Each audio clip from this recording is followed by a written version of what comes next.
सब देख कर आया, फिर कहा कि सबसे ज्यादा रोने वाला उसका नाम है सज्जाद, इसका नाम है सज्जाद। कितना रोया सज्जाद, मालूम है? पानी सामने आया आंसू, खाना सामने आया आंसू, 40 बरस तक खून रोने वाला इमाम आज जहर मिला, दुनिया को छोड़ रहा। एक मरतबा काबूल उठाओ, आंखें बंद करनी मौला ने। अरे एक मरतबा उल्टी हुई खून की बीवी बेटी खदीजा भी आगे बढ़ी, हाथों पे जिगर करके आया, रोके कहने लगी पागल जल्दी आओ, ऐसा ना हो हम यतीम हो जाए। इमाम बाकर ने संभाला, बाबा क्या हालत बनाई, आखिर आपसे तू इमाम, हम बाबा के पास जा रहे, उम्मत का ख्याल रखना, घर वालों का ख्याल रखना, रोने आए हो ना सैयद सज्जाद, बाबा की तैयारी करो और साजिद भाई ताबूत लाने की भी तैयारी करना। एक मरतबा लिखा लिखने वालों ने ताबूत उठा, इमाम बाकर फरमाते ऐसा रोने वाला नहीं देखा। मालूम है मरतबा गुस्ल मुकम्मल हुआ, बाबा को कफन पहनाया, बाबा रो रहा था, हद हो गई, जनाजा लेकर कब्र नबी से गुजर रहे थे, बाबा का रोह कब्र नबी की तरफ उड़ा, एक मरतबा लहू रोना शुरू किया। मैंने फरमाते मैं आया, मैंने कब्र में इमाम को बिठाया तो हाथ आए थे इस तरफ से, जैसे बाबा ने करबला में हुसैन को मारा था, कोई बुरखे वाली आई थी, हाथों को फैला के कह रही थी ला सज्जाद मेरा बेटा मुझे यकीन है कोई बीवी आई होगी, ला बाकर मेरा सज्जाद, ला बाकर मेरा खून रोने वाला सदा मेरे हवाले कर, माता पे हुसैन।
मत बिछड़िया भैरा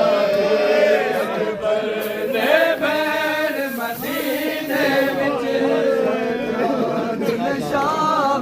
छोड़ी किस्मत विछड़िया भैणा दी साजाद दी भैन को जा जा दे तमाचे मारे साजाद दी भैन को जा जा दे तमाचे मारे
कुछ किस्मत है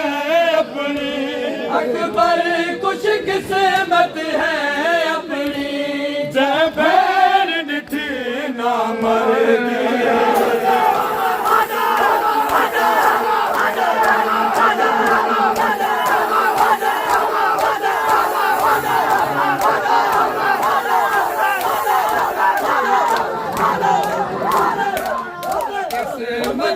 छेड़िया भैणा दे साजाद दी भैन को जा जा दे मार तमाच मरे दाए साजाद दी भैन को जा जा दे मार तमाच मरे दाए बीमार दे सामने थी बीमार दे सामने थी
मजबूर कह दे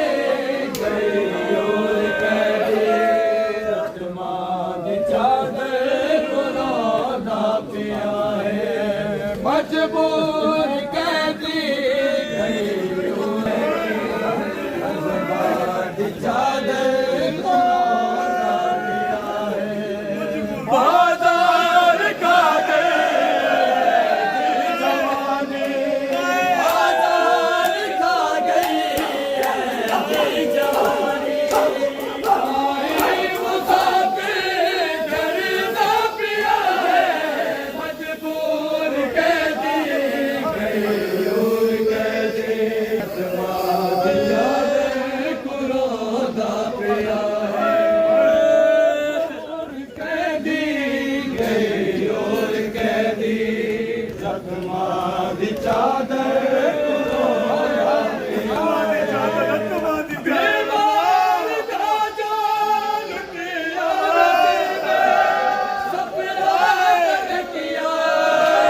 अमरी दा बुरका मंगदा पिया है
पथरा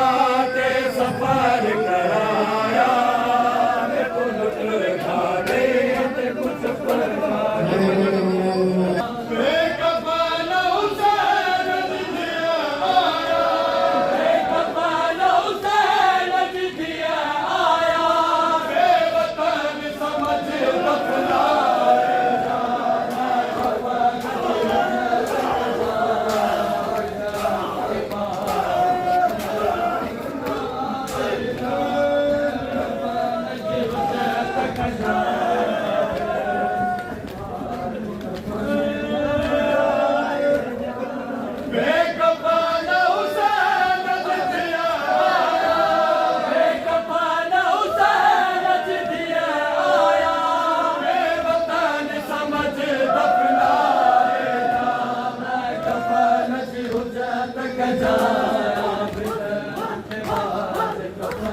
दफनाए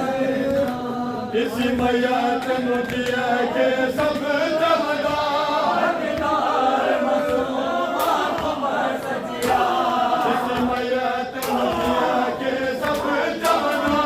हकदार मसूम कमर सजिया एक मेरे चोले जो आबिद एक मेरे चोले जो आबिद एक पाने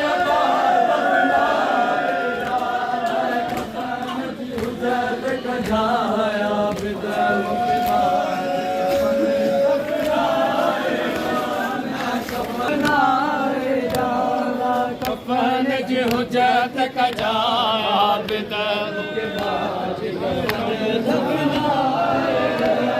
बेकफन हुसैन जिदिया आया बेकफन हुसैन जिदिया आया बेवतन समझ दफनाए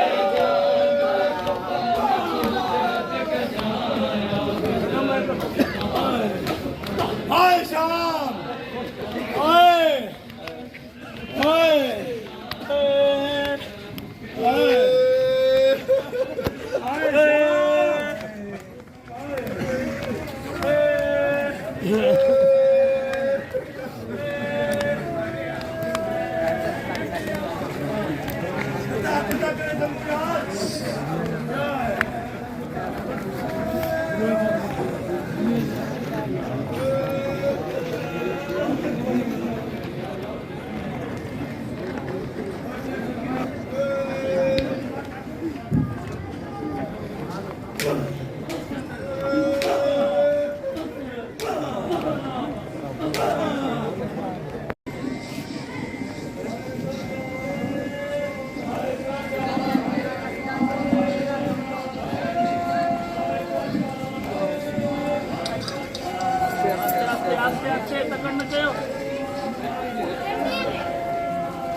ਅਮਰ